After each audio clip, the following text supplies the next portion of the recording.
बच्चों, अब हम लोग कैमरे में बंद अपाहिज कविता के दूसरे काव्यांश को समझते हैं। सोचिए, बताइए, आपको अपाहिज होकर कैसा लगता है? कैसा यानी कैसा लगता है? हम खुद इशारे से बताएंगे कि क्या ऐसा। सोचिए, बताइए, थोड़ी कोशिश करिए या अवसर खो देंगे। आप जानते हैं कि कार्यक्रम रोचक बनाने के वास्ते हम पूछ पूछ कर उसको रुला देंगे। इंतज़ार करते हैं, आप भी उसके रो पड़ने का करते हैं? यह प्रश्न पूछा नहीं जाएगा। बच्चों, इस काव्यांश में कवि दूरदर्शन कार्यक्रम के प्रस्तुतकर्ता की भाव भंगिमा युक्त प्रस्तुति का चित्रण करते हुए कहता है कि वह उस अपाहिज व्यक्ति से बार बार जोर देकर अमानवीय ढंग से केवल अपने कार्यक्रम की प्रसिद्धि और व्यावसायिक सफलता को प्रमुखता देते हुए प्रश्न पूछता है। कवि कहता है कि सोचिए, सोचकर बताइए कि अपाहिज होकर आपको कैसा अनुभव होता है। वास्तव में यहाँ कवि ने कार्यक्रम प्रस्तुतकर्ता के घृणित उद्देश्य को स्पष्ट करने की कोशिश की है, जो किसी दुखी और लाचार तथा शारीरिक रूप से अक्षम व्यक्ति से इस प्रश्न को पूछने में निहित है। वह इस दुख को भोग कर कैसा महसूस करता है? जैसा प्रश्न अमानवीयता की हद पार करने वाला जैसा है। वस्तुतः जो दुखी है वह तो स्वयं ही इतना आहत होता है कि उसका कुछ न बोल पाना स्वाभाविक है। लेकिन इतना ही नहीं, व्यावसायिक सफलता के लिए आतुर कार्यक्रम प्रस्तुतकर्ता संवेदनशीलता को ताक पर रखकर स्वयं अपंगता को दिखाने वाले इशारे करके अपाहिज व्यक्ति को किसी भी तरह ये कहने के लिए मजबूर करता है कि वह दुखी है, क्योंकि उसका अंतिम और एकमात्र उद्देश्य अपाहिज व्यक्ति के माध्यम से लोगों के अंदर करुणा एवं दया की भावना को कुरेद कर उसका व्यावसायिक लाभ उठाना और कार्यक्रम को सफल बनाना है।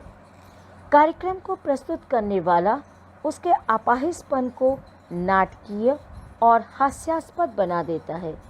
इसके बाद वह दर्शकों को खुद अपने इशारों द्वारा ये बताना चाहता है कि दुख या अक्षमता से ग्रस्त होने पर व्यक्ति की स्थिति कैसी हो सकती है।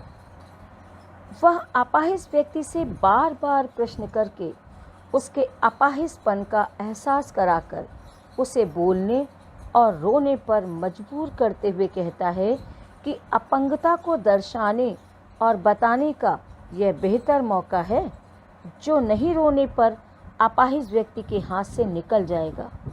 वस्तुतः यहाँ प्रश्नकर्ता का केवल एक उद्देश्य है, किसी भी प्रकार से कार्यक्रम को दर्शकों की नज़र में सफल एवं प्रभावशाली बनाना।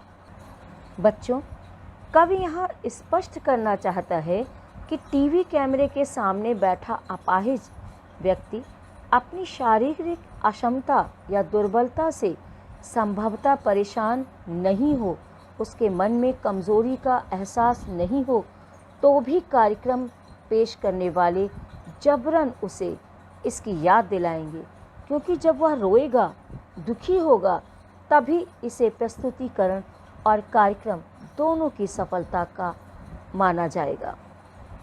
वास्तव में सामाजिक उद्देश्य से युक्त कार्यक्रम तभी सफल माना जाता है जब वह अपनी प्रस्तुति से लोगों की करुणा एवं सहानुभूति की भावना को जागृत कर दे। यह एक त्रासदीपूर्ण विडंबना है।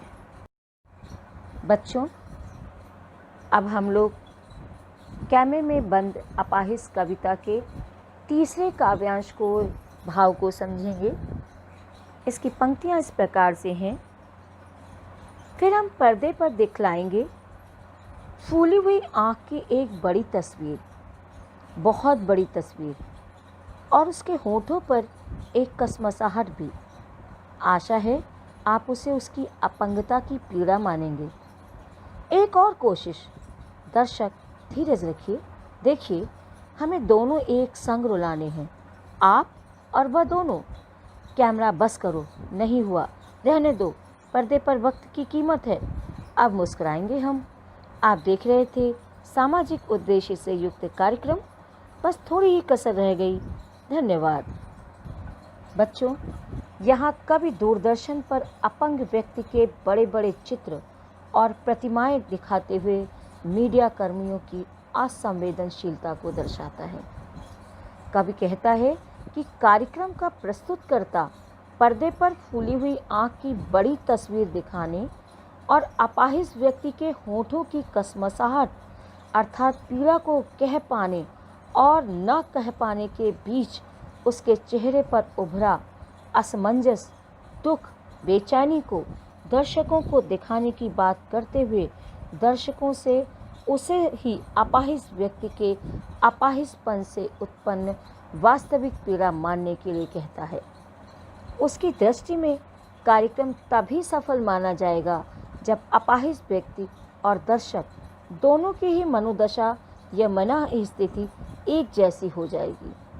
अपाहिज व्यक्ति अपनी शारीरिक अक्षमता के गहरे दुख के कारण प्रस्तुतकर्ता के निर्देश पर रो नहीं पाता, तो वह उसे पर्दे पर वक्त की कीमत का एहसास कराता है, जैसे पीड़ा को निर्धारित समय में व्यक्त कर देना उसके लिए अत्यंत जरूरी है।